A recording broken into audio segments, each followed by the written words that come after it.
Bueno, primero buenas tardes a todos. Gracias por el tiempo, por sumarse a esta pequeña clase que vamos a revisar y vamos a charlar un poco de vulnerabilidades.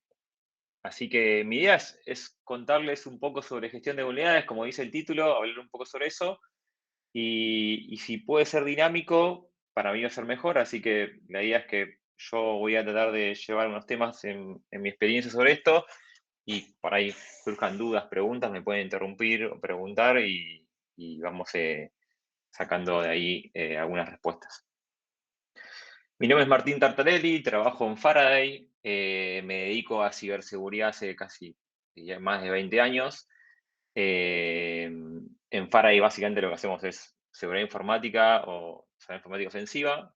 Trabajamos mucho con vulnerabilidades, así que un poco lo que vengo a contarles es más que nada es cómo trabajamos desde la gestión y qué es esto de gestionar de una manera más práctica o teniendo contextos, etc. Entonces, la agenda va a ser un poco esta. Voy a dar de hacerlo un poco rápida, me interrumpen, me frenan si pasa algo para que vayamos a ver cada punto y después, si quieren, dejamos un espacio de preguntas o preguntas en el medio. Pero básicamente voy a hacer una introducción a la problemática, a qué es una vulnerabilidad y por ahí el contexto sobre esto, los modelos de madurez que hay sobre el proceso de gestión de vulnerabilidades y por ahí metiendo más en ese proceso algunos errores comunes en la práctica que por lo menos desde lo personal yo identifico al momento de ir a una compañía o organización y ver cómo se gestiona esto y la importancia de evaluar y priorizar, digamos, vulnerabilidades. ¿Por qué? Porque van a ir viendo que cada vez son más vulnerabilidades, digamos, y gestionar a gran escala es muy diferente, entonces esa importancia va a ir cambiando. Pero mi idea es que hoy se lleven dos cosas. Uno es entender una mirada por ahí diferente a la estándar o una mirada más de nuestro foco sobre la gestión de vulnerabilidades. Hay un montón de formas de ver esto. Y después que se lleven quizás dos o tres tips de cómo podáis empezar a gestionar de manera más eficaz las vulnerabilidades dentro de una organización. Con eso estaríamos más que bien.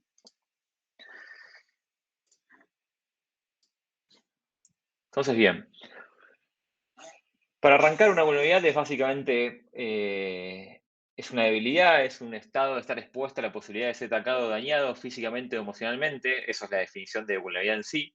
Y en seguridad informática es una debilidad en el software que puede ser explotada por un atacante. Y eso le va a permitir acceder o tomar acciones no autorizadas dentro de un sistema. Generalmente una vulnerabilidad en seguridad informática afecta a un software y lo que busca es una amenaza para poder ser explotada y de alguna forma tomar control o hacer alguna acción que no esté autorizada. Pero básicamente a grandes rasgos es eso, para que todos sepamos qué es. Bien, excepto por ejemplo. Para que tengan una idea de cuando hablamos de vulnerabilidades y que es una problemática grande, en el 2023 se reportaron más de 28.000 vulnerabilidades. Y hasta julio de este año ya llevan reportadas 20.739 vulnerabilidades. Básicamente van a ver que, si ven, ya estamos en 20.000 y falta el segundo semestre, con lo cual hay un promedio casi del 15 al 20% que va creciendo año a año la cantidad de vulnerabilidades reportadas, pero en promedio se reportan alrededor de 554 vulnerabilidades semanales. O sea, cada semana tenemos unas 500 bull nuevas que gestionar, digamos. No todas nos van a impactar porque hay un montón de tecnología en el mundo, digamos, pero es un número que es muy dinámico y todos los días van apareciendo.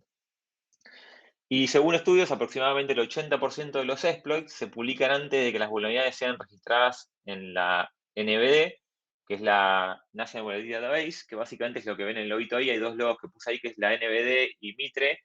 La NVD es del NIST y Mitre es esta organización. Son dos organizaciones que de alguna manera gestionan y manejan todo este universo de vulnerabilidades. Entonces, como ven, son un montón, aparecen todo el tiempo y de alguna manera hay instituciones que tratan de llevar adelante todo esto de una forma, digamos, correcta. El exploit, para los que no saben, es la forma justamente de explotar esa falla que existe en el software. Una vulnerabilidad puede ser potencialmente explotable como no. Entonces, cuando uno descubre que hay una falla en un software, uno lo que intenta ver es qué explotación puede haber ahí. Para que tengan una idea de cómo funciona este mundo, lo voy a pasar muy por arriba, pero básicamente alguien descubre una vulnerabilidad, un researcher, un investigador, etcétera, cuando la descubre, encuentra el impacto o lo detecta de alguna forma, la clasifica, el ataque de eso, se la envía al owner del software. Imaginemos que encontramos una vulnerabilidad en Microsoft, entonces uno le reporta a Microsoft y le dice: encontré cierta falla en el software que me permite realizar alguna acción no autorizada. El proveedor, el software vendor, identifica eso, lo clasifica y lo confirma, y cuando lo confirma le pide a Mitre, que es una organización que maneja el CVE, que el CVE es el identificador de una vulnerabilidad, ustedes lo habrán conocido como CVE y un número, y de alguna forma ellos hacen una especie de revisión, te asignan un CVE y lo aprueban. Una vez que eso está aprobado, va a la NBD, que es la base de datos de vulnerabilidades nacional, que es manejada por el NIST, y ellos de alguna forma lo empiezan a clasificar y lo enriquecen. Y ahí aparecen otros nombres muy conocidos, que es el CBCS, que es el Common Vulnerability Scoring System, que es el sistema de scoring que se le pone a una vulnerabilidad. Tags de referencias, cuando uno ve un CV va a haber muchos links que hacen referencia a la vulnerabilidad que se habla. El CW, que es el Common Weakness Enumeration, que es básicamente la clasificación de errores, una forma de enumerar los errores de vulnerabilidades. Y el CPE, que es otro probabilidad de explotación que habla, y Attack Path, que está más centrado en otra cosa. Pero básicamente empieza a clasificar esa vulnerabilidad, darle mucha más información para que después nosotros hagamos gestión de esto, digamos. Esto es súper importante y yo a veces lo cuento, porque cuando uno hace gestión de vulnerabilidades, empieza a ver esta información para poder hacer una gestión correcta. Entonces, de todas esas vulnerabilidades, que son más o menos 500 por semana, hay algunas que son muy importantes, otras que no, y empiezan a tener fama, hay todo un mundo entre vulnerabilidades. Recuerden que cada semana hay 500 nuevas, entonces es bastante divertido en ese sentido. Y hay algunas que tienen su fama, digamos. Si uno lo mira hacia atrás, en el 2021 hubo una vulnerabilidad que fue el CB 2021-44228, que hasta tienen nombre, algunas vulnerabilidades como esas, que fue una de las más famosas, que fue el Apache Log4j. Lo habrán escuchado por ahí en otra clase o cuando vieron alguna vulnerabilidad. Log4j es una librería de Apache que tuvo una vulnerabilidad y permitía ejecución remota de código. Y bueno, tuvo un impacto muy grande. El scoring de CVSS era de casi 10, 9.8 y 10 son de las cuando ya tienen nombre, digamos, cuando llegan a ese scoring y tienen su fama, más si es una tecnología que es muy utilizada como Apache, que es casi todo, te diría que el 80% de los web servers, si no es Apache, es Nginx, que están por ahí. Y tuvo su fama. En el 2022 aparece Log4j, si uno busca su fama, porque fue en fines de 2021, con lo cual la mayor explotación estuvo en el periodo del 2022, entonces seguía siendo una vulnerabilidad muy crítica. Y después había otra ahí, que era la Trojan Confluence, que es un sistema de knowledge base y de contenido que usan muchas compañías, y también tenía un RC de alguna manera, y bueno, fue otro CB que tuvo su fama y varias empresas, o bueno, era como trending topic de alguna manera, y tenían su fama. Y en 2023 apareció una también muy conocida, que fue la Apache Rocket MQ, que es una cola, básicamente es una librería de Apache también. Generalmente cuando hay una vulnerabilidad de Apache se empieza a pegar fuerte porque tiene un impacto muy grande, pero son CVs que son conocidos. Entonces, imagínense de todos los que salen, todo lo que se analiza, para que algunos tomen cierta entidad y empiecen a funcionar. Ahora, yo les cuento todo esto y después cuando vamos a la práctica se van a dar cuenta que por ahí nosotros, por ejemplo, en nuestra experiencia, hackeamos todos los días, literalmente, todos los días nos levantamos y estamos de alguna forma hackeando, eso es a lo que nos dedicamos. Y si me preguntan, yo creo que diría que 1, 2 veces entramos a una compañía por este tipo de vulnerabilidades, que antes se entran por otras formas. Pero no quiere decir que no hay que quitarle crédito, pero la práctica con la teoría a veces tiene sus diferencias. Y para no quedarnos afuera de este año, hace muy poquito, y estamos a 4 de julio, el 1 de julio, básicamente hace días, salió el CB 2024-6387, conocido como Regression, ya tiene nombre, y creo que va a ser el CB del año, a pesar de que quedan muchos meses, pero básicamente se encontró una ejecución remota de código sin autenticación, no hace falta estar autenticado, en OpenSSH, en SSHD, que es el servicio de OpenSSH, y digamos que todo router, dispositivo y hasta servidor tiene ese servicio para acceder remotamente al equipo. Según Yodan, que es la plataforma que de alguna forma escanea Internet, se identificaron 14 millones de instancias vulnerables que están expuestas a Internet con esta vulnerabilidad. Y esto apareció por un cambio que se introdujo en octubre del 2020 en la versión 8.5p1 de OpenSSH. No estaba antes, o sea, pero también para que tengan una idea, ese año se hizo un release sobre ese servicio en el 2020 y eso es vulnerable desde esa época. Hace 4 años que existe esa falla hasta que, bueno, alguien la identificó. No solo la identificó, hizo una prueba de concepto, hizo ese flujo que les mostré antes, un investigador lo reportó, hasta que alguien lo aprobó, se hizo un CVE y fue a la base de datos de vulnerabilidades. Ya hay un exploit dando vueltas sobre esto, con lo cual va a estar en el 10 de CVCS seguramente, si no me equivoco ya está con ese puntaje, pero ya 2024 empezó a tener su fama con este CVE. Y si uno mira también y mira datos, el 84% de las empresas tienen vulnerabilidades de alto riesgo, es decir, la mayoría de las empresas tienen vulnerabilidades que son críticas o altas en sus perímetros, digamos, expuestas a Internet, no solo en su LAN, y la mitad de ellos pueden ser mitigadas simplemente instalando un parche. Esto es importante, lo cuento porque nosotros, gente, cuando vamos a una compañía, lo que suele pasar a veces es que te encontrás con esto, con que a veces la forma de resolver un montón de problemas de seguridad es simplemente aplicando algunos fixes que por ahí no se hicieron porque justamente no hay una gestión, un análisis de los problemas o de las vulnerabilidades con las que se encuentra la compañía en ejecución, digamos, operativamente. Pero bueno, lo que quiero contarles acá es que si uno ve los últimos 3 o 4 años, siempre hay una vulnerabilidad muy crítica, siempre hay una famosa que de alguna forma rompe, ejecuta y trata de desafiar las respuestas a incidentes de las compañías, porque tenemos que todos responder rápido. Y que bueno, que es algo que va a pasar todos los años, porque si son 500 por semana, cada vez van creciendo, esto es algo que va a escalar. Martín, Sí, discúlpame que te moleste. Hay gente que está esperando. ¿Te a fijas ver, si hay algo para autorizar? sí, ahí está. Gracias, disculpa.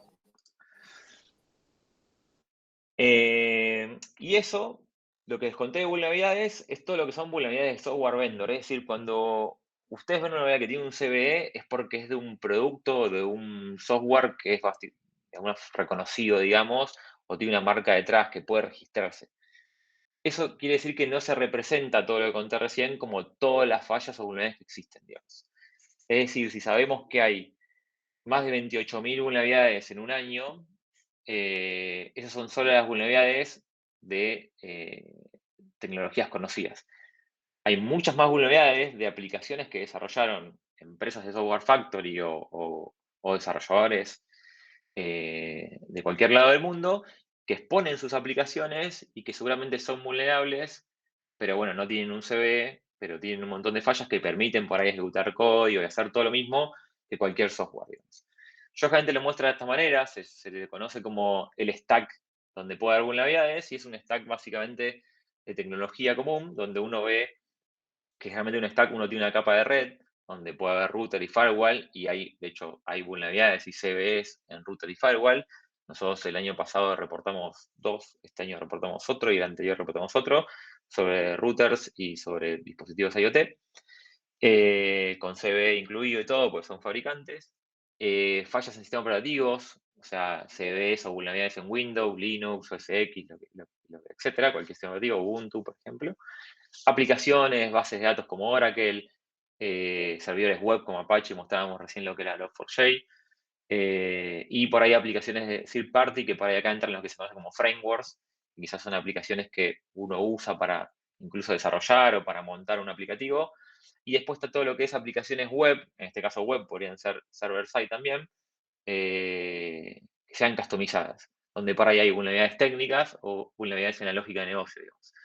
Pero prácticamente todo lo que es el mundo SB entra por ahí en las primeras capas y no en la última. La última es toda aplicación que ustedes imaginen, desde un WordPress, desde una página web, a la intranet que tienen que desarrolló X persona, a aplicativos que están en las empresas. A veces las empresas tienen entre 70, 100, puede haber 300 aplicaciones, porque un proceso batch, por ejemplo, es una aplicación, es un programa que puede tener fallas, un autorizador, una cola de mensajes. Hay un montón de aplicaciones que se desarrollan de forma customizada, que no son parte de un vendor de tecnología o de un fabricante, y todas esas pueden tener las mismas técnicas y fallas de seguridad de software dentro de esos sistemas.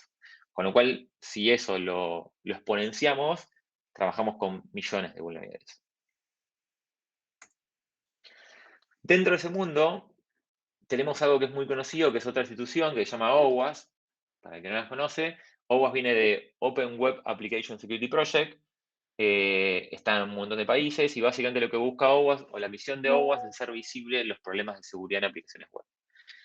Entonces ellos lo que hacen, tienen muchos proyectos, incluso herramientas, que de alguna forma intentan hacer awareness o concientizar sobre esto. Uno de los proyectos más estrella que tiene es el OWASP Top 10. Lo hacen cada 3 años, trabaja con MITRE y con la NBD para hacer esto, digamos, está muy bien armado, y con otras compañías, y de alguna forma cada 3 años lo actualizan. Y arman de alguna manera el top 10 de las vulnerabilidades más conocidas o con más riesgo en aplicaciones web. Y esto es donde generalmente aplica cuando empezamos a desarrollar aplicaciones en la capa que les mostraba recién. Esto es lo que por ahí en un proceso de gestión de vulnerabilidades uno lo ve con el equipo de desarrollo, con el equipo IT o con software que por ahí trae una software factory, pero que sabe que no hay un fabricante detrás que te va a reportar fixes. Entonces uno de alguna manera trabaja sobre esto para concientizar y evitar que los desarrolladores cometan al menos los 10 errores más comunes en fallas. Para que tengan una idea, Broken Access Control está como primero, estuvo tercero en su momento. Durante 9 años, Injection fue el número 1. Hoy está tercero, que ven ahí. Eso es una inyección SQL, una inyección de cross-site scripting. Son vulnerabilidades que permiten inyectar código de forma arbitraria. Y eso fue cambiando en el tiempo, a pesar de que 9 años es un montón. Fue cambiando más que nada para la tecnología, fue aprendiendo y los lenguajes de programación. Hoy no es lo mismo, es mucho más difícil meter una inyección SQL o una inyección de cross-site scripting en un código de React que en PHP. Entonces ya los mismos lenguajes de tecnologías empezaron a hacer un montón de controles o te permiten facilitar el desarrollo para que sea mucho más seguro, y eso permitió de alguna manera empezar a modificar esta tabla que durante 9, 10 años se mantenía muy similar. Pero si uno ve, los mayores problemas son problemas de control de acceso, problemas en errores criptográficos. No es que se use una criptografía mala, sino que generalmente está mal implementada. Una vez se dice, bueno, tengo AES como criptografía segura, digamos, o TLS, pero por ahí ese uso está mal utilizado o mal implementado en el software y te permite desencriptarlo, digamos, o permite acceder a una llave, o permite entender cómo es el padding y un montón de formas que puede haber. Diseños inseguros, misconfiguration, que es para mí la forma en la que la mayor cantidad de veces uno compromete a una compañía, es con misconfiguration, es algo muy común. Software o componentes desactualizados, fallas en la autenticación, fallas en la integración del software, errores en el monitoreo, y por ahí, bueno, el número 10 es una vulnerabilidad más técnica, donde uno permite hacer requests desde un servidor que está dentro, pero posicionado como fuera un atacante. Pero bueno, son fallas todas web, son las más conocidas. Lo que nosotros recomendamos siempre es, cuando vamos a trabajar en un proceso de gestión de vulnerabilidades, tenemos que entender un poco lo que pasa en el mundo de vulnerabilidades para empezar a hacer una gestión correcta.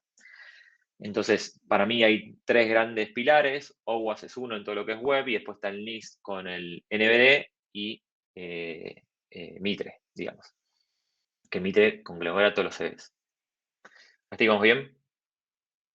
Perfecto. Voy a chequear si quedó alguien más para agregarse. No. Bien. Perfecto.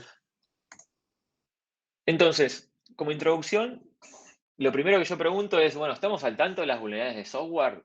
Cuando yo les cuento todo esto, ¿les resulta todo conocido? ¿Es algo que ya lo conocen, saben qué hacen, lo gestionaron, respondieron? ¿Creen que las compañías están protegidas de estas vulnerabilidades que ya tienen más de 3 años? Eso es lo primero que para uno tiene que preguntarse cuando ve hacia dentro de la empresa. Es, bueno, ¿qué tanto entiendo sobre la organización que yo voy a proteger y sobre las vulnerabilidades que por ahí más riesgo tienen en los últimos 3 años? ¿Sabemos qué hicimos al menos con las más famosas o críticas? Es algo muy común. Yo a veces, cuando trato de asesorar compañías para que sean más seguras, suele surgir esto. Todos tienen una anécdota de algunas vulnerabilidades que fueron críticas. Si no las tienen es que por ahí no están en este mundo, no cumplen el punto uno, digamos, ¿no? Es como que no escuchaste Log4j en los últimos 3 años, bueno, probablemente no estés trabajando bien un programa de gestión de vulnerabilidades. O no escuchaste Shellshock, o WannaCry, o Heartbleed. Hay un montón de vulnerabilidades que fueron muy famosas y uno siempre las tiene ahí en el radar porque, bueno, nada, son muy utilizadas o son muy conocidas. Y después la tercera es, ¿tenemos un programa de gestión de vulnerabilidades? Es lo otro que por ahí yo voy a abarcar más. Las primeras dos se las dejo para que se lo pregunten. Creo que lo que conté anteriormente es lo que por ahí uno debería conocer para empezar un programa, de cómo trabajan y cómo funcionan. Y el programa de gestión de vulnerabilidades ya es algo más práctico y es con lo que vamos a seguir. Así que, ¿qué es la gestión de vulnerabilidades? Básicamente, la gestión de vulnerabilidades es la práctica cíclica de identificar, clasificar, priorizar, remediar y mitigar las vulnerabilidades de software. Es eso, y es cíclico, eso no se detiene nunca. Cuando digo que es cíclico, no es que es una vez por año, una vez por mes, una vez por semana. Hay empresas que hacen este ciclo o esta práctica de gestión de vulnerabilidades 20, 40 veces por día, digamos, en distintos módulos y etapas. La gestión de vulnerabilidades es una práctica que es un ciclo que se repite la cantidad de veces que vamos a necesitar que sea. Digamos, hay una estadística que, no me acuerdo, la empresa lo había hecho, que mostraba que mientras más iteraciones hacías, generalmente arreglabas más, porque más alertas o más se reportaban cosas o más se presionaba, digamos, pero había una estadística que mientras hacías 2 periodos, 3 ciclos, 4 ciclos, contra 20, 30, 46, y de alguna forma la tasa de remediación era distinta. Entonces, la gestión es eso, es identificar, clasificar, priorizar, remediar y mitigar. Bull Management, yo lo pongo como BM, no es una evaluación de vulnerabilidad. Cuando uno hace Bull Management no es que estás haciendo evaluaciones de vulnerabilidad, es parte de la gestión de vulnerabilidades, es más que nada el escaneo, la evaluación de vulnerabilidad, o considerar identificar cosas, pero no es Bull Manager. Y Vulnerability Assessment no es una prueba de intrusión, son cosas distintas. Pentes o prueba de intrusión es una práctica que se utiliza mucho y es muy buena, que siempre la recomendamos, y Vulnerability Assessment o aseguramiento de vulnerabilidades o evaluación, como lo llamemos, es otra práctica. Van muy de la mano, pero son objetivos diferentes. Y ahora por ahí los voy a hablar más de eso. Pero básicamente lo que tenemos que entender es que la gestión de vulnerabilidades es una práctica cíclica que puede ser, no es un proceso de una vez al año o dos, puede ser X cantidad que sea, que tiene esos pasos. Si uno va a Gartner, que Gartner por ahí es un gran estándar de mucho de la jerga, digamos, de InfoSec, muestra este ciclo de vulnerabilidades, donde básicamente es lo que contaba recién, ¿no? Hay una especie de pre-work, hay una etapa de ACES donde se trata de escanear o identificar las vulnerabilidades, se prioriza, se trata de mitigar, se vuelve a validar y se busca mejoras. Y así ese ciclo continúa. Eso se puede hacer todo el tiempo de varias prácticas distintas. Bull Manager tampoco es una sola cosa, sino es un montón de actividades dentro de un mismo proceso. Entonces, la primera de todas, que quizás es la que todos arrancamos para hacer Vulnerability Management, es empezar a identificar vulnerabilidades, digamos, porque si no las identificamos, que es esta primera etapa que ven acá, no vamos a poder gestionarlas, digamos. Entonces, en el mundo de identificar vulnerabilidades hay un montón de herramientas y de técnicas y de prácticas y de servicios y de productos, de todo. Digamos, donde lo que buscamos es tratar de identificar la mayor cantidad de fallas para después poder gestionarlas, priorizarlas y saber cuál es la que tenemos que arreglar. ¿Por qué se hace esto y se le da mucha importancia a la identificación? Porque, como mencionaron en los primeros slides, se dice que la gran cantidad de exploits se publican o se lanzan antes de que esté el CVE o de que se reporte. Entonces, mientras más rápido yo identifique, mejor me voy a poder proteger. Entonces, esto fue evolucionando en el tiempo, pero básicamente la etapa de detección es cualquier vulnerabilidad que no se detecte después de esto, se va a detectar en la siguiente análisis, digamos. Es como una foto. Y eso fue evolucionando. Antes, si uno nos parábamos en 5 años atrás, o un poquito más o menos, o incluso hoy en algunas compañías, la prueba de intrusión o evaluación de identificar vulnerabilidades se hacía una vez al año. Luego, por regulaciones, empezó a ser bimensual, después por trimestres, 4 al año, después empezaron a hacer evaluaciones mensuales, y depende cómo iba cambiando, si iba a ser. ¿Por qué pasaba esto? Porque antes en un año una tecnología no cambiaba. Si uno se iba al pasado, los software estaban implementados y posiblemente vos saltabas de versión una vez al año, 2 veces al año, no era que cambiabas todo el tiempo. Hoy las empresas, malas.com, pueden llegar entre 20 a 30 deploy por día. Creo que Facebook tiene un deploy cada 3 minutos. Entonces, el cambio en el software, en la tecnología que implementamos, es tan veloz que la forma de detectarlas tiene que ser veloz también. Entonces, todo ese concepto que antes se llamaba de penetration testing, o evaluaciones anuales o cuatrimestrales, fue evolucionando. No dejaron de desaparecer, se siguen haciendo porque tienen un objetivo muy puntual, pero todo eso fue creciendo por justamente la velocidad en el cambio tecnológico. Y empezaron a aparecer un montón de técnicas. Ya hay nombre algunas que son las más clasificadas por Gartner también, tiene un cuadrante muy famoso para un montón de verticales en lo que es detección y gestión de vulnerabilidades, donde empiezan a aparecer continuous scanning, penetration testing, que se suele llamar como continuous automated red teaming o paint as a service, bug bounties, que son hunters que tratan de identificar a modo de recompensa vulnerabilidades. Aparece lo que es el monitoreo de seguridad continuo, que se conoce como attack surface management. Aparece todo lo que es cyber defense o cyber SOC, que es todo lo que además, todo lo de arriba, más además estar al tanto y tener alertas de los boletines de seguridad, patching, CVE, la NBD, etcétera, y todo eso, que es todo lo que pasa en los fabricantes de software, más todo lo que yo trato de identificar, empezar a unificarlo, digamos, ¿no? Y eso es lo que trabaja más un cyber defense. Pero todo eso básicamente es escanear o es identificar, pero todos tienen objetivos distintos. Cuando uno habla de attack surface, habla de exposición, habla de misconfiguration, habla de credenciales liqueadas, expuestas en la deep web, o de tokens o keys que quedaron en repositorios de código. Habla un montón de monitoreo de seguridad que apunta a lo que uno tiene expuesto en Internet o expuesto en algún lugar que es público, digamos. Ya hay un concepto que está apareciendo, que lo impulsó Tenable y ya aparece en Gartner, que es el Exposure Management, que básicamente es la unión entre Continuous Automated Red Teaming y Attack Surface Manager, donde el Continuous Automated Red Teaming busca hacer prácticas de ataque exclusivas, simulaciones de ataque, ataques de phishing, ataques de Log4j, ataques de password spray, ataques de, no sé, de credenciales comunes. Hay un montón de formas que se pueden automatizar y eso se hacen periódicamente. Hay empresas que por ahí todos los días simulan un ataque de phishing, o todos los meses, o todos los días simulan ingresar con un admin, o todos los días simulan robar código fuente de GitHub. Y así hacen pequeños testing de monitoreo donde intentan simular ataques. Y los hacen, o sea, simular un login de admin y password 1 lleva 3 milisegundos. ¿Por qué no lo puedo hacer 5 veces al día? Entonces, el día que alguien haga un drag and drop y mueva un Tomcat con admin, lo voy a detectar. Es como cuando hace muchos años es muy común lo que conocen como chequeo que el disco rígido no esté lleno. Ese mismo concepto empezó a ir para la seguridad. O chequeo que la memoria o el procesador no está al 100. Yo voy a estar chequeando constantemente un montón de controles de seguridad para que cuando se encuentre una falla, la detecte lo más rápido posible. ¿Por qué? Porque hay miles de estudios que demuestran que mientras más temprano descubras una vulnerabilidad, más fácil es de arreglarla. Cuando la encontraste en producción, ya es tardísimo. Entonces, bueno, se trabaja mucho en esto y la identificación pasa a ser un mundo por sí solo. Entonces, luego de identificarlas, ¿podemos gestionar nuestras vulnerabilidades? Yo acá voy a mostrar lo que es el modelo de madurez de la gestión de vulnerabilidades y algunas problemáticas que hay detrás. Pero básicamente lo primero que uno hace cuando empieza a hacer esto es trabajar con la identificación. ¿Por qué? Vuelvo para atrás y ¿por qué nombro todas estas? Porque muchas empresas cuando arrancan, por ahí arrancan con un solo scanning, el más básico de todos, está perfecto, pero tienen que tener en cuenta que lo único que van a identificar es lo que esa tecnología sabe encontrar.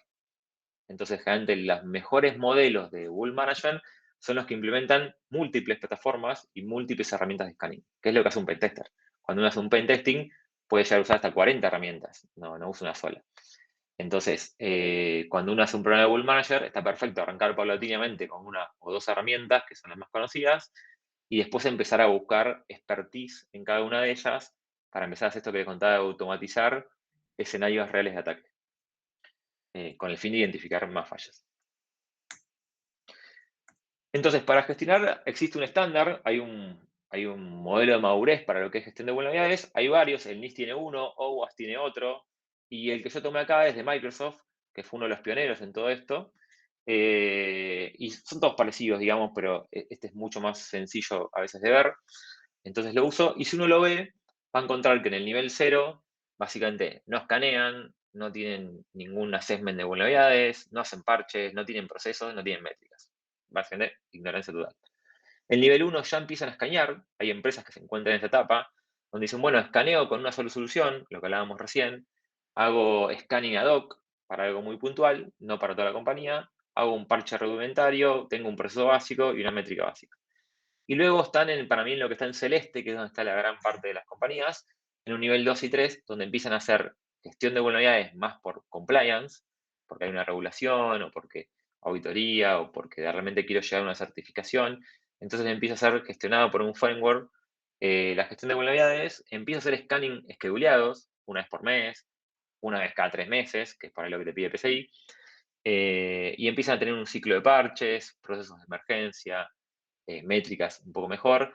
Y si ustedes ven, cuando empieza a irse al nivel 3, 4 y 5, ya empieza a hablar de priorización, análisis, ataque, basado en riesgo, escáner con priorización en Analytics, parches basados por priorización, porque cuando uno pasa de esta etapa a esta, empieza a tener muchas más vulnerabilidades. O sea, hay empresas que tienen millones de vulnerabilidades. No sé si alguno acá lidia con eso, pero hay compañías que tienen millones. Entonces, ya el riesgo y el empezar a hablar de priorizar pasa a ser algo elemental. Y más adelante voy a hablar justamente de eso. Entonces, si uno se fija, la priorización efectiva empieza a ser fundamental. Ya después, cuando vamos a un nivel de madurez más alto, ya me empiezo a fijar en foco en amenazas y ataques, y no solo en vulnerabilidades porque sí, parches basados en assets críticos, es decir, ya no solo en el riesgo del parche, sino solo voy a trabajar sobre los assets más críticos y el resto por ahí les daré otro trabajo. Y todo eso después, si van acá, ya empieza en continuous patching y todo algo justo mucho más periódico, digamos. Entonces, los modelos de madurez pueden tomar estos, el de OWASP, el NIST, pero va siendo un modelo que te dice en qué nivel de madurez estás en base a cómo uno va haciendo la gestión de vulnerabilidades. Y todos te van llevando por un lugar de priorización, ataque, riesgo, criticidad, etc. Entonces, lo que suele pasar es que en mi experiencia, cuando vamos a un lugar a ver cómo mejoramos ese proceso de gestión de vulnerabilidades, nos encontramos que al momento de implementarlo, fallan. Es como que algo termina fallando y porque por ahí se implementó y quedó algo pendiente, o por ahí quedó a la mitad, o falta talento para entender mucho del proceso. Entonces yo lo que voy a tratar de enumerar es 5 problemas que para mí comunes suceden cuando uno implementa un modelo de madurez de gestión de vulnerabilidades. El primero es no estar alineado con el negocio, básicamente es no entender el valor que la empresa ofrece y la seguridad que tenemos que aportar ahí, solucionar problemas solo por solucionarlos, pierde credibilidad, es decir, hay muchas compañías que ven un montón de vulnerabilidades, las quieren arreglar, pero no le hicieron el análisis, no entienden el riesgo si la empresa les sirve o no, entonces lanzan un montón de esfuerzos para poder arreglarlos y por ahí empieza a perderse credibilidad porque por ahí resuelven problemas solo por solucionarlos y no porque hubo un análisis en sí. Y alinear los objetivos del negocio con la gestión de vulnerabilidades. Eso es súper importante porque uno puede hacer gestión de vulnerabilidades de un sistema que por ahí no lo usa nadie y el negocio está en otro lugar, digamos, y lo estamos manejando mal. O por dónde empezar. Muchas veces uno arranca por un proceso del negocio y empieza a hacer gestión de vulnerabilidades ahí y va creciendo a lo largo de la compañía y gente no arranca con todo, o arranca por el perímetro, lo que está expuesto, y se va metiendo para adentro. Digamos. Pero entender esa alineación es parte de unos errores más comunes. El segundo es centrarse solo en los escáneres, que es lo que contaba por ahí antes, que las herramientas de scan son una buena forma de identificar las fallas conocidas, pero es el comienzo, es lo que contaba antes. Eso es una forma que lo uso y me sirve mucho para identificar los problemas que tengo, pero también necesito un contexto para saber cómo manejar esa escalabilidad. Cuando uno empieza a usar escáneres, va a encontrar falsos positivos. Y los falsos positivos es el principal problema de las herramientas de scan, de todas, no importa la que me nombren, toda herramienta de scan de seguridad tiene problemas de falsos positivos. Es el problema principal y todas lo saben y todas luchan por tratar de mejorar eso, pero es algo que sabemos, digamos, entonces es algo que hay que tratar. El 80% de las vulnerabilidades que detecta un escáner suelen no ser relevantes. Realmente cuando uno hace un triage o limpia ese resultado, se queda con un 20. Realmente. Y cuando haces un pentest, te quedas con el 1. Digamos, porque uno tiene un objetivo que es entrar a un lugar o tomar un compromiso de algo, y el otro es ver todas las fallas que tiene. El otro conocido es el de no considerar el impacto de la explotación, es decir, tengo una vulnerabilidad, tiene un CVSS súper alto, imagínense, no sé, un SQL injection, inyección de SQL que permite inyectar código de SQL en una base de datos, pero una está en una base de datos que tiene información de tarjetas o información sensible, y la otra es una base de datos que tiene fotos de, no sé, packaging y golosinas. El activo o la base de datos son muy distintos, la vulnerabilidad es la misma, exactamente la misma vulnerabilidad, porque es la misma tecnología, pero en una hay información confidencial y en la otra no. Entonces, a veces el no considerar el impacto de lo que implica explotar esa vulnerabilidad es uno de los grandes errores. Entonces, por ahí uno agarra y cuando identifica un montón de SQL injection, nosotros por ahí podemos ir a un lugar y identificar 100 inyecciones de SQL, no van a arreglar las 100 rápidamente, te van a decir que le des primero 10. Identificar el impacto de esas 100 es como puedas filtrar las 10 que tenés, más importantes, digamos. Entonces, qué tan crítico es el activo que vos estás explotando es súper importante en el momento de gestionar. Y por eso es necesario saber lo que estás protegiendo. Es decir, voy a proteger esta base de datos porque tiene qué cosa dentro. ¿Qué es lo que voy a proteger ahí? Y eso es algo muy importante. A veces uno escanea, ve un CVSS, el scoring que es importante, o una unidad que es importante, y a todos les da el mismo tratamiento, sin analizar el impacto de la explotación de eso. O un impacto de, por ejemplo, un cross-site scripting, que es inyectar HTML o JavaScript en una página. No es lo mismo inyectar JavaScript en, no sé, reflejado, que es en el navegador del usuario, que un JavaScript persistente en un foro o en un newsletter, donde sabes que va a persistir y cada vez que alguien entra y haga un rendering de la página, se va a repetir ese exploit, digamos. Son formas distintas, la misma vulnerabilidad, con el mismo scoring, con la misma severidad, pero con tratamientos distintos al momento de impactar esa descripción. Después, otro de los problemas comunes, este es muy común para mi gusto, me pasa en todos lados porque son dos procesos muy conocidos. La gestión de vulnerabilidades no es gestión de parches. Y es una discusión eterna, estaría bueno después poder debatir sobre esto, pero muchas empresas creen que hacer bull management haciendo gestión de parches, pero en realidad no están haciendo eso, digamos. Ellos hacen patch management y creen que hacen bull management. Digamos, actualizar software es un proceso independiente. Obviamente complementa el proceso de gestión de vulnerabilidades, porque dentro del proceso de gestión de vulnerabilidades tenés la gestión de parches, pero patch management es actualizar software. Dentro de todas las actualizaciones que tiene Windows, vos un martes, que generalmente es cuando se publican los boletines, podés tener 10 actualizaciones. De esas 10, una es de seguridad. Hay 9 que son de, no sé, de la calculadora, del Office o de lo que sea. Entonces, el proceso de gestión de parches es mucho más amplio que el de seguridad, digamos. Entonces, eso es algo muy común en encontrarlo. Y muchas empresas, uno tiene por ahí, caso muy común, tiene una solución de antivirus que dice que hace gestión de vulnerabilidades, o un XDR. Un XDR hace bull management, pero si se fijan los XDR, el 90% hace patch management de seguridad, digamos. ¿Está bien eso o está perfecto? Digamos, lo que hay que tener en cuenta es que no es gestión de vulnerabilidades, porque solo vas a arreglar lo que tenga parche. Es lo único, que quiere decir el 40% de todas las vulnerabilidades, por decir un número. Y después lo que suele pasar es que ensucia mucho la gestión al momento de priorizar las cosas. Si uno mira, yo esto lo saqué de un estándar donde habla sobre procesos, si uno mira, Vulnerability Management primero es del área de seguridad y Patch Management es del área de IT. Y si uno ve su función principal, el propósito uno es descubrir todas las vulnerabilidades, no solo algunas, y el otro es gestionar la actualización de software. Y si uno se fija en sus funciones, uno es identificar, descubrir, priorizar, remediar y reportar vulnerabilidades, y el otro es actualizar software, o removerlo, o aplicar features, digamos. Tienen objetivos muy diferentes, a pesar que cuando uno hace bull management, lo que termina pasando es pidiendo que apliquen un parche. Porque generalmente lo que suele pasar es que cuando se identifica CCBE, el fabricante genera un parche para que vos lo actualices y lo remedies. Pero también existen los workaround que por ahí no requieren un parche y vos podés igual mitigar una vulnerabilidad, digamos. Son complementarios, pero son diferentes. Y entonces, muchas veces cuando uno se mete en el proceso de gestión de vulnerabilidades o en el programa de gestión de vulnerabilidades, se encuentra con que lo que están haciendo es gestión de parches. Acá les dejo algo práctico de lo que pasa cuando hacen esto.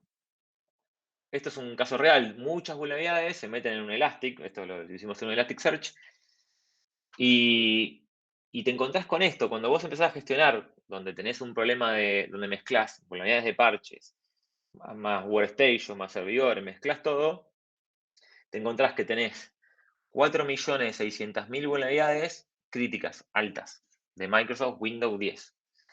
Y si vas a Windows 10, tenés 32.372.000 vulnerabilidades. Empresa internacional, diferentes múltiples países. 2 millones. Entonces, cuando vos ves esto, yo lo primero que digo es, acá no hay un problema de gestión de vulnerabilidades, hay un problema de software obsoleto. Básicamente la compañía no actualiza el software como debería ser. Digamos, vulnerabilidades en Oracle, Mozilla Firefox, uno ve y dice, bueno, tiene Mozilla Firefox, tiene Internet Explorer, tiene Chrome. Bueno, podés eliminar el Mozilla y se resolvieron 700.000 vulnerabilidades, o puede hacer un montón de estrategias, pero esto es más una problemática de gestión de parches que de vulnerability management. No sé si se entiende el concepto, digamos.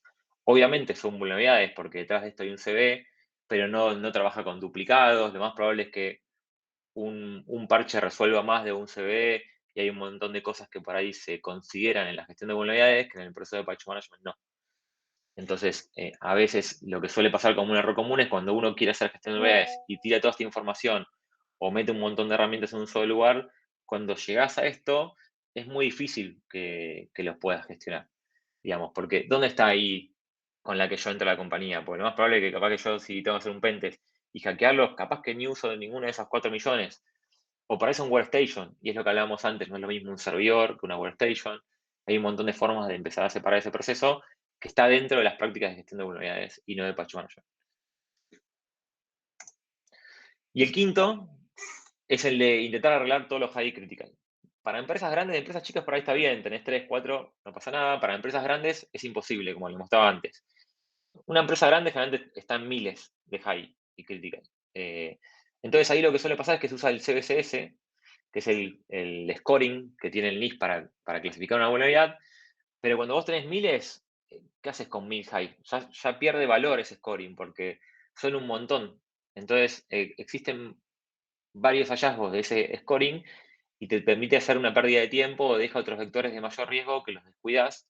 Entonces ahí es donde empieza otro juego, que es el evaluar el contexto, es lo que mucho buscamos mejorar. Evaluar ese contexto de una vulnerabilidad es lo que te permite entender mucho más cómo hacer esa gestión. Y ahí voy a pararme un poquito y ya finalizamos. Hay muchas investigaciones que dicen que de 100.000 vulnerabilidades, el 85% no se puede explotar de manera realista. Y esto es muy real, no sé si diría el 90%. Existen vulnerabilidades, hay un montón, pero que se puedan explotar de forma sencilla y fácil es mucho más chico. No sé si alguien acá vivió la experiencia, pero si alguien conoce que le hayan explotado y entrado a la compañía a través de Log4j o alguna vulnerabilidades conocidas, seguramente son muy pocos, porque es una vulnerabilidad que hay un exploit conocido, pero se tienen que alinear varios planetas para que lo puedas explotar. Nosotros lo hacemos cada vez que sale algo nuevo, probamos los exploits, porque los usamos para la exploit de intrusión, y 2 veces habremos usado un exploit de Log4j, realmente, como mucho. Y te diría que capaz que ni nos funcionó nunca. Porque tiene que darse unas condiciones que generalmente no se dan y a veces te lleva por ahí mucho tiempo. Por ahí explotar una inyección SQL te puede llevar 6 días.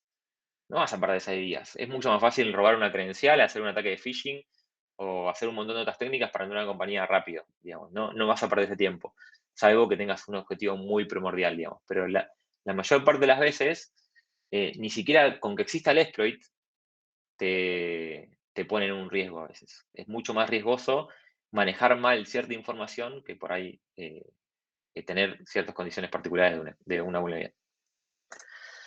Entonces lo que suele pasar es esto, si uno ve ventanas de herramientas que detectan vulnerabilidades o gestionan vulnerabilidades, se encuentran con critical, critical, critical, high, high, high. Y cuando uno va a una área técnica, te dicen, dame 3 para arreglar, no me des 1000, porque no te puedo arreglar 1000. Hay una capacidad de remediación y mitigación que las empresas conocen. Hay empresas que están muy maduras, que ya saben cuántos pueden arreglar en el tiempo, que es lo que se mide como un sprint o en lo que sea. Y de alguna manera vos no puedes mandar gran cantidad, tenés que saber priorizar para decir cuáles son las que tienen que arreglar. Entonces, cuando vas con un scoring como este, que es el de CBCS, ¿cómo le decís las primeras 3 más importantes? Y ahí es donde tenés que entender el contexto. Uno ve acá, y yo podría decir, con mi experiencia, podría decir, che, ¿por qué está OpenSL acá arriba? Si yo, mirándolo como un atacante o un pentester, el SMB múltiple está acá abajo, de SMB, que es Samba, es mucho más fácil de entrar con este. Probablemente yo entre a la empresa y con SL no haga nada. Lo mucho que puedo explotar es sacar algún giro o lo que sea, pero de todas las que están acá, yo te digo que arregles esta primera. ¿Por qué? Bueno, porque entiendo el contexto, digamos. Sin embargo, son todas críticas, pero desde una mirada distinta de un atacante, no son todas iguales. ¿Cómo sabes esto? Perdón, se me fue el mouse. Ahí está. Entonces, ¿cómo haces? Empezás a lidiar con esto. Muchas críticas, muchos high. ¿Y cómo lo sabes? Evaluando el contexto. Si uno ve, esto es un poco lo mismo que decíamos del CBCS, ese es el scoring que usa, el CBCS Score va de 0 a 10, y si uno mira la cantidad de vulnerabilidades que hay, son un montón. Ya de 9 y 10, que son las famosas, que tienen nombre, ya hay 7000. Bueno, ¿cuáles son esas tres, o la más importante del año? ¿Cómo lo sabes? Por contexto. Ya el scoring no te sirve a esta cantidad de números.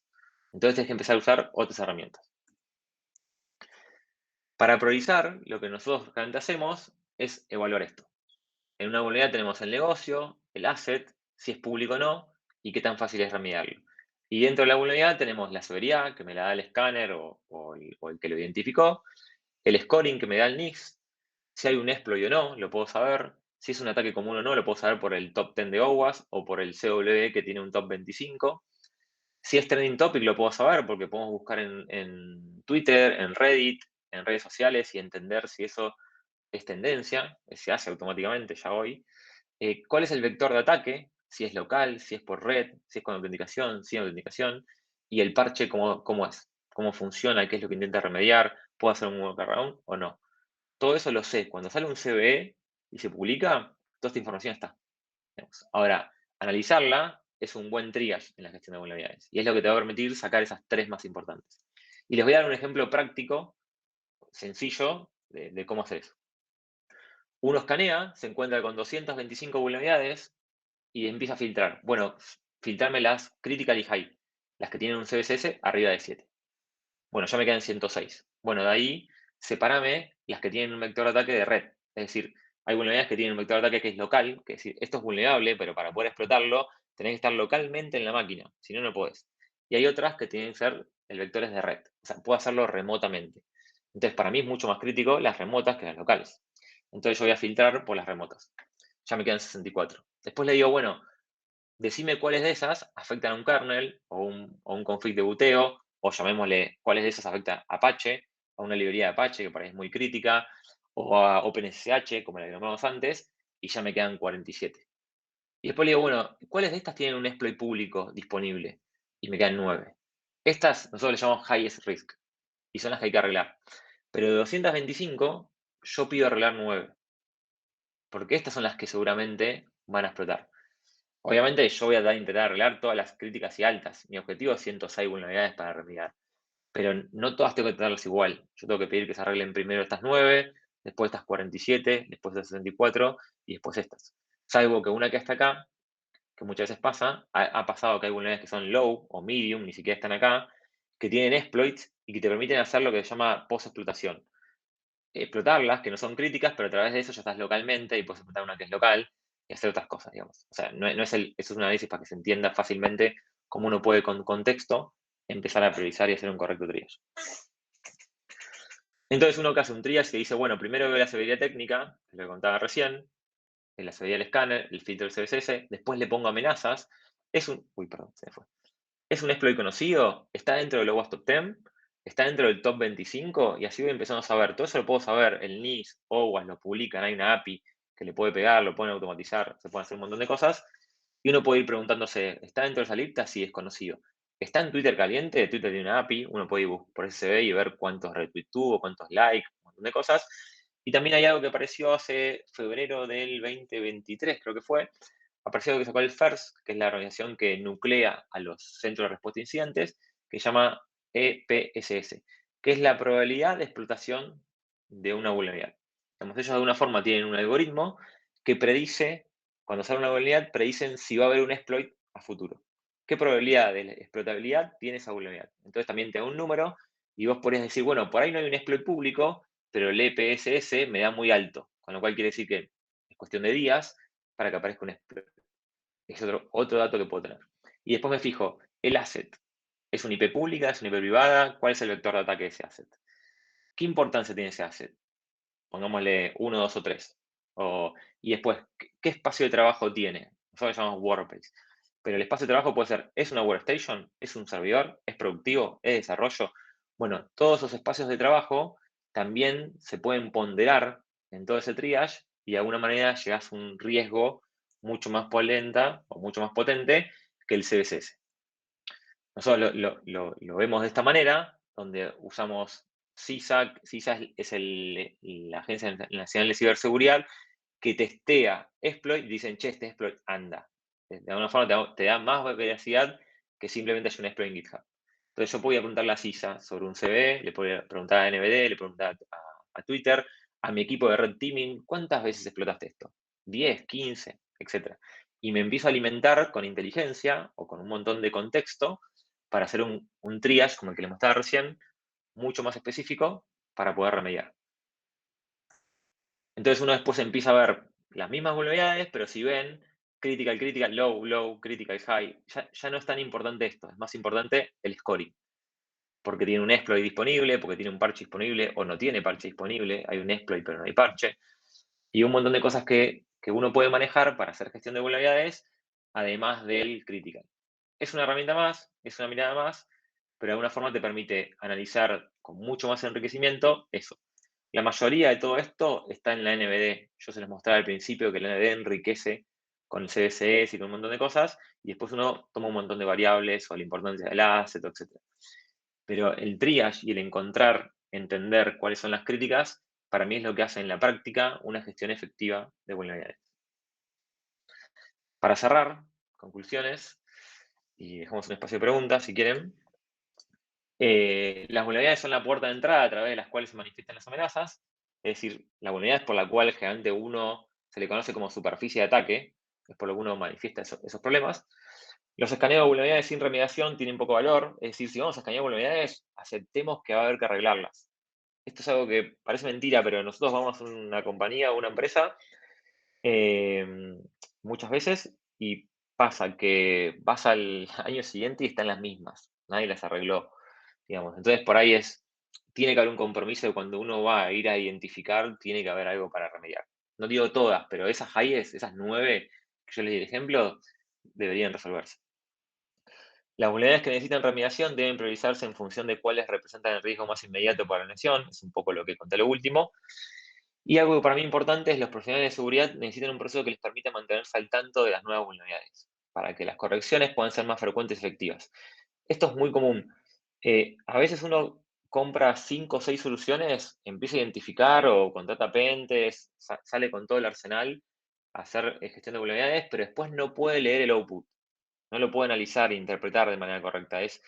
Che, esto, memory corruption, ¿qué impacto tiene? ¿Afecta o no afecta a mis equipos? Yo tengo esa librería que está por ahí embebida en un appliance, ¿cómo lo puedo saber? Hay un montón de cosas que el profesional de la ciberseguridad se tiene que mantener al tanto.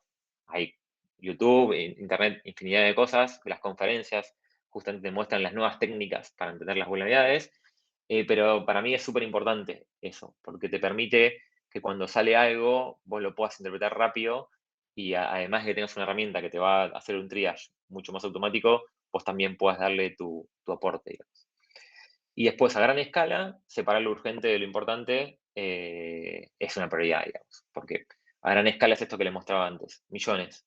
Bueno, hay que separar lo urgente de lo importante y después entender dónde está el problema. El problema está en la gestión de vulnerabilidades, el problema está en la creación de los parches, el problema está en la remediación, dónde está el dolor, digamos. Y bueno, como último, gestionar vulnerabilidades desde la mirada de un hacker nos puede ayudar a entender dónde invertir nuestros esfuerzos. Así que es un poco como resumen.